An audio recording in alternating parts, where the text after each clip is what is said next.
So today we continue in our series for the life of the world, and you can see today as we look back that the painting is complete, right? The windows that are behind me, if it's your first time, you haven't seen them, but each one of those windows is painted a different week with a theme, right? A theme where it started with a gift, a big present, a gift, God's gift. He gives. And then it continues with different economies of God's economy, right? The economy of love, the economy of wisdom, the economy of order, the economy of creative service. And today, we're going to talk about the economy of wonder. Wonder. Seems like a simple flower, right? Have you ever looked at a flower? There's actually nothing simple about it. It's been created in a very intricate way. I mean, I'm no flower extraordinaire. I'm no professor of flowers. But I can see that this flower, there's a lot of uniqueness. See, there's these white little petals, and then there's these yellow things on the inside of it, and in this one there's like, I don't know, maybe 30 some, but on this one there's like 17, and then on this there isn't any. And I just began to wonder why. I wonder why the flower's like this. I wonder why the flower smells good. Have you ever allowed yourself to walk outside, seeing God's creation, and allowed yourself to wonder? Allow yourself just to go, I wonder about this one. And this one. I wonder why this one's yellow. I wonder. You ever allowed yourself to wonder about a caterpillar? Caterpillars freak me out. Little crawly, squirrely little thing, right? But they turn into something so beautiful. You ever allowed yourself to wonder why? Have you allowed yourself to just step back without thinking, what's in it for me? How can I use it? What good does it do for me? And say, I wonder. See, we wonder a lot. We wonder how we can use things. We wonder how we can turn it into something greater. We wonder how we can create something from that. We wonder. But do we ever just wonder why? Psalm chapter 40, verse 5 says this. Many, Lord my God, are the wonders you have done. The things you plan for us, no one can recount to you. Where I speak and tell of them, they would be too many to declare. Many, O Lord my God, are the wonders you have done. Do we allow ourselves to wonder? Do we allow ourselves to just look at God's creation? For those that have had children, in modern day technology, where you're able to listen to a heartbeat. And I don't know how many weeks, but I remember the heartbeat, and I remember I began to wonder. Is it a boy or is it a girl? I remember to wonder, are they going to be 4 pounds or are they going to be 12 pounds? I remember to wonder, are they going to have hair? Are they not going to have hair? Are they going to cry? Are they not going to cry? Are they going to sleep? Are they not going to sleep? I began to wonder.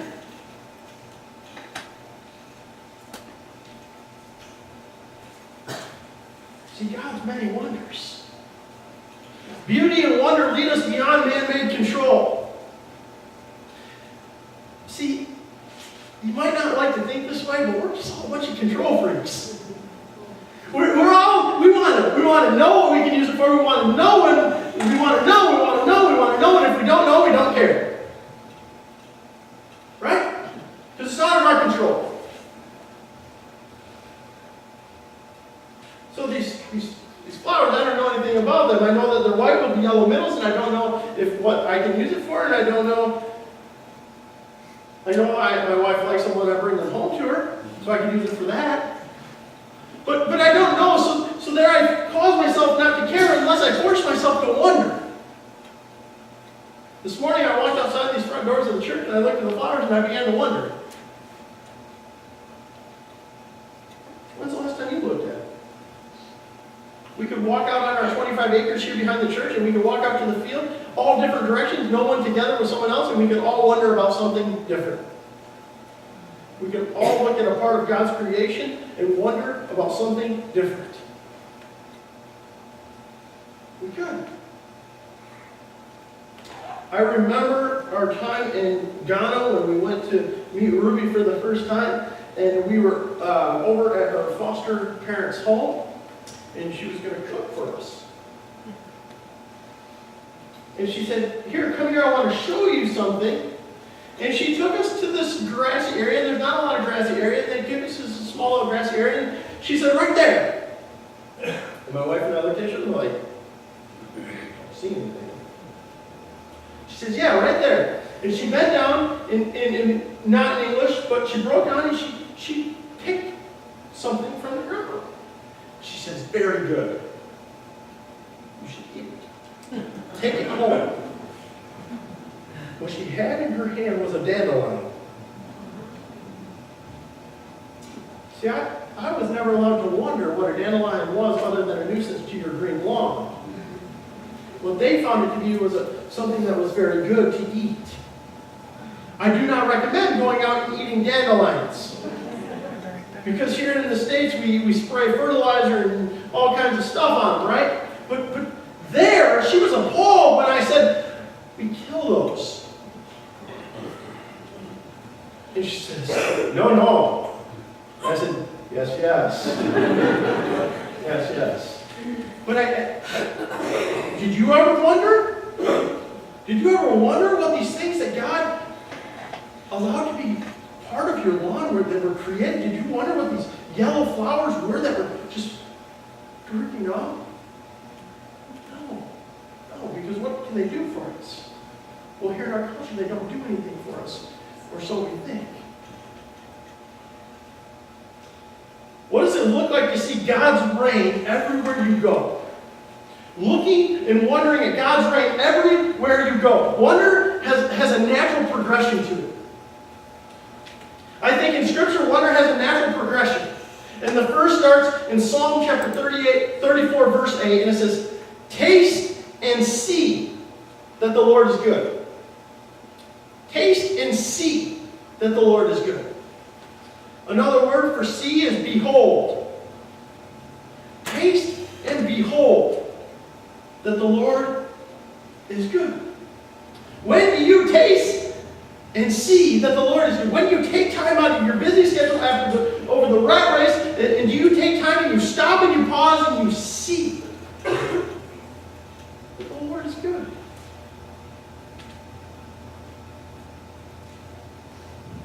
Imagination is exciting. If you remember, or if you have children that age that have creative imaginations, it's very exciting, right? And you can take a box and turn it into a race car, right?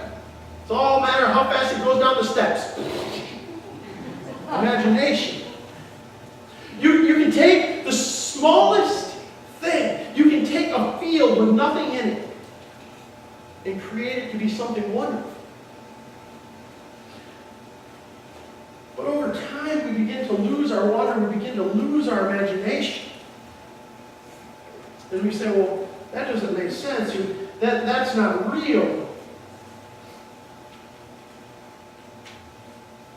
We begin to say, well, wonder is not something you should do. It's not beneficial. And slowly we begin to lose our wonder. And this isn't in the Bible, this is straight from Pastor Kyle, but I wholeheartedly think that us losing our wonder is why many of us lose our faith. We refuse to see what God has created. We refuse to look at anything that we can't use. I have no need for anything in that field, so I'm not going to wonder what's in it. I have no need for a caterpillar, so I'm never going to wonder what it's going to turn into. Do you remember when you're a kid and you find out for the first time what a caterpillar really turns into? It's like your mind is blown. Your kids come home and they're like, did you know this? Did you know this? You're like, oh yeah, I knew that. You don't pick up on their wonder, on their imagination. See, imagination is exciting, but not very often is it safe. When we begin to imagine, it's not safe because it pulls us out of our comfort zone, it pulls us out of our control. So taste and behold, and after that be still. Taste and see what God has created, and then be still. And I had to include the be still part of this natural progression because it's that time of year where people hunt. Okay? And men are like, it is my getaway. It's my opportunity just to be in God's country and to be still, right? Me personally, don't ever ask Pastor Kyle to go hunting with you. Okay? I can't be still and I make noise. Okay? And after 8 hours of it, I just can't take it anymore. Okay? And I don't get it. It is not my place to go be with God and be still. But I know for many it is.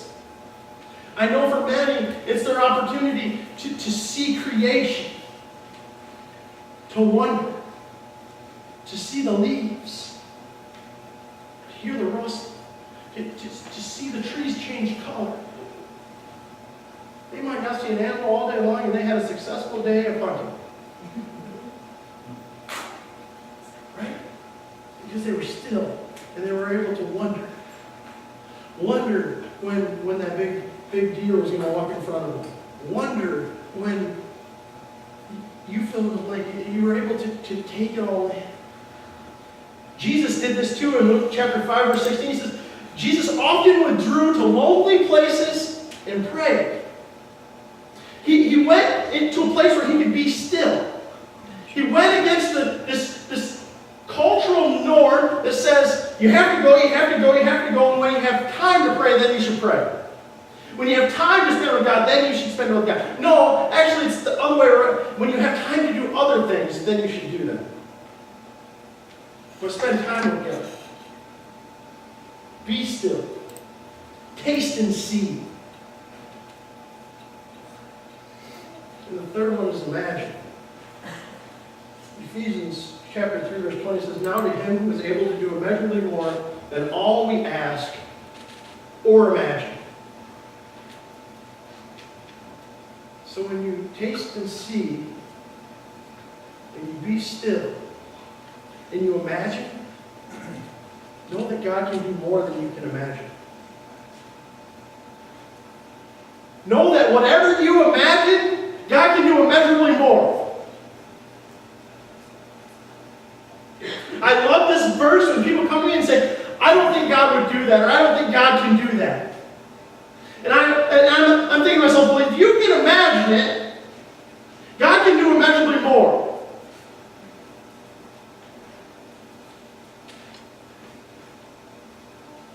So maybe take some time, taste and see, go see God, be still, spend some time in prayer, and see what happens. And finally, after all of this, learn how to exhale. Learn how to exhale. Hebrews chapter 11, verse 1, many of you guys know it. Now faith is being sure of what we hope for and certain of what we do not see.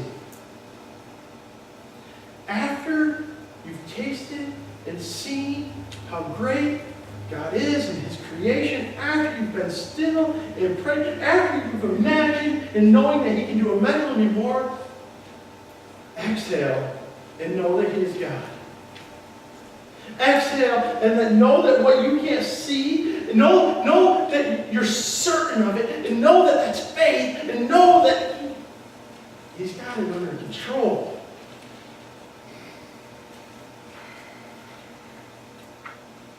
See, I get a kick out of this. In the first couple rows here, there's a bunch of you that went on a camping trip this week, right?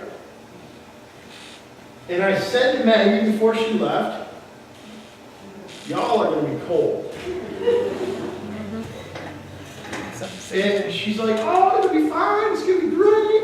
And we've seen pictures, if you're friends with Maggie or friends with some of the youth, you've seen pictures where they started taking pictures of the lake and taking pictures of nature and being out where they're experiencing God. They might not know it consciously, subconsciously, they might, but they begin to wonder.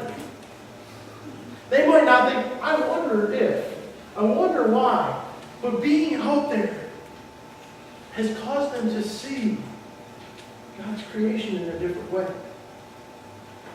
God's creation in a different way.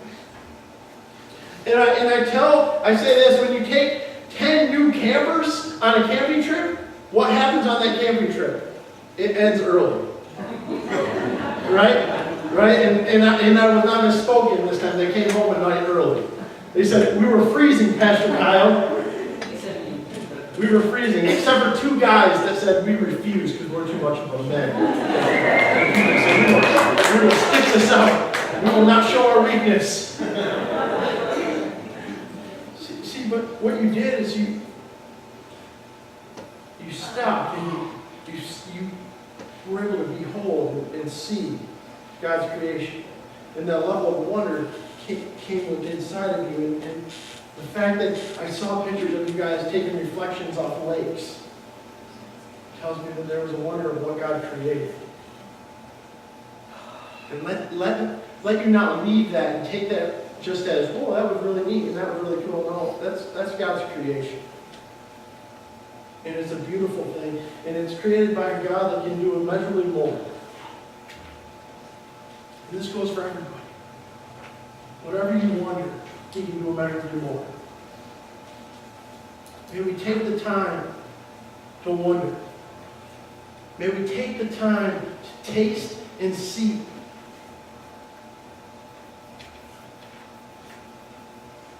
To many, this looks like very little.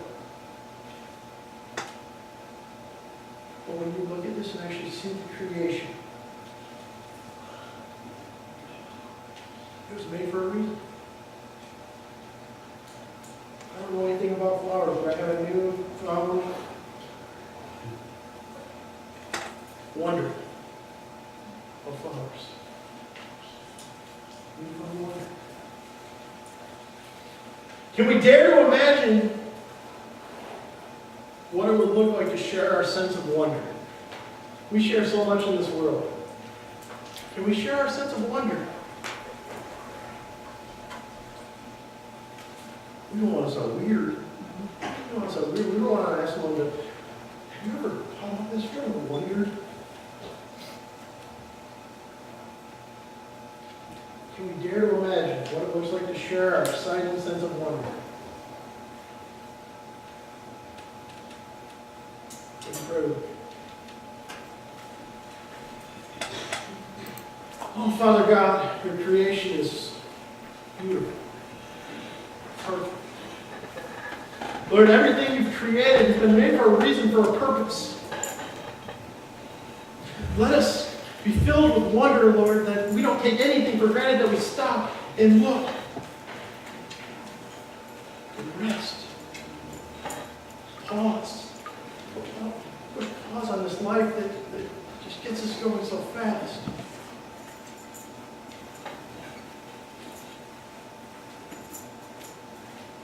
Lord, may we take nothing for granted. And may our hearts and minds be full of wonder. In Jesus' place. In Jesus' name we pray. Amen.